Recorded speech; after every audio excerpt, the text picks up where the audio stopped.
ญาติฝ่ายชายนี่บอกเลยว่าญาติฝ่ายชายญาติฝ่ายชายญาติฝ่ายชายฝ่ายชายก็ตายแล้วไม่ใจนะไม่ใจแล้วบอกว่ามันต้องมีเล่นเลยนะเราก็ดุก็ไม่จืดเลยนะ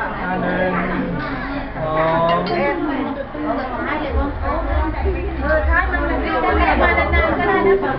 แต่ใครบอกว่าเราเยอะแต่มัน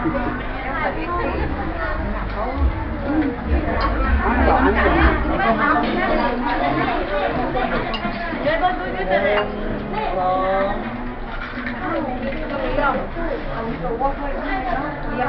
ขอเล่าขอจะไม่บอกยังไงกินเนี่ยคนเลยคนเราบ้านเราเราขายกำลังกินนี่แหละดีแล้วเจ้าจ้าเป็นยังไงหมดยืดเลยน่าจะเป็นมือเบอร์นะเบอร์นะดีนะมาจากเราเขาไม่ได้ข้าวไม่ได้จุดโทษดิอะไรวะไม่เดือดร้อนแล้วเราไม่ได้ทีเดียวไม่ต้องลืมเราไม่ได้แก่ยาวซ่าเราไม่ได้ยาวซ่าพี่